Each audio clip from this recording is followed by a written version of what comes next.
இது உங்க வீடா? இந்நேரத்துல எங்க வந்தே? எப்படி வந்தே?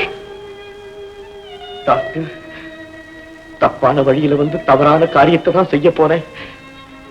ஆனா அதுக்கு நீங்களே தடையா வந்ததை நினைச்சு ஒரு பக்கம் சந்தோஷமும் மறுபக்கம் துக்கமும் அவமானமும் படுறேன் டாக்டர். என்னப்பா சொல்ற? டாக்டர், நீங்க என்ன மனப்பூர்வமா மன்னிச்சிடுங்க. உண்மை முழுதும் ஒழிக்காம சொல்லிடுறேன். மருந்து வாங்கணும்னு சொன்னீங்க, என் கையில காசு இல்ல. இத உங்ககிட்ட நேரா சொல்றதுக்கு எனக்கு மனசு இல்ல. மனைவியை எப்படியாவது காப்பாத்தியே தீரணும்.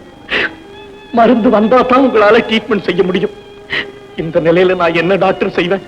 நண்பர்கள் கிட்ட போனேன், பணம் கேட்டேன், கொடுக்க மறுத்துட்டாங்க.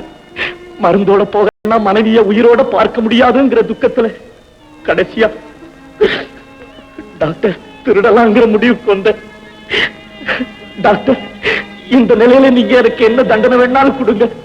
ஆனா ஒரு வேண்டுகோள், என் மனைவியை கடைசி வரைக்கும் காப்பாத்துங்க. உங்க காலில் விழுந்து கேட்டுக்கிறேன் டாக்டர்.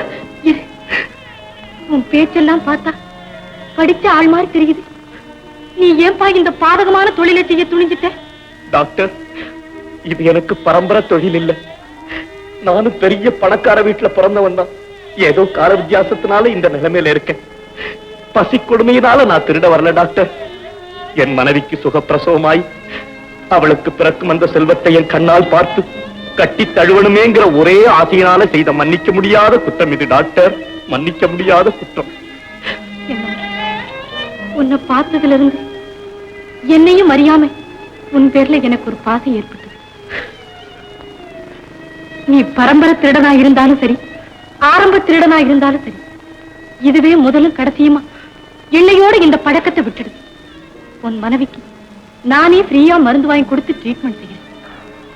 ஆனா திருடித்தான் பிழைக்கணும்ன்ற எண்ணத்தை இன்னைக்கு மாதிரி என்னைக்குமே கையாண்டிடாது. இல்ல டாக்டர், இல்ல. கூட பிறந்த சகோதரியா இருந்தாலும் அண்ணன் திருடிட்டான்னு தெரிஞ்சதுக்கு அப்புறம் மன்னிக்கவே மாட்டாங்க. நான் அந்நியனா இருந்தும் கூட நீங்க என்ன மன்னிச்சிட்டீங்க. இந்த நன்றியை நானும் என் மனைவியும் மட்டும் இல்ல, அவ வயிற்றுல இருக்கிற சிசு கூட மறக்காது.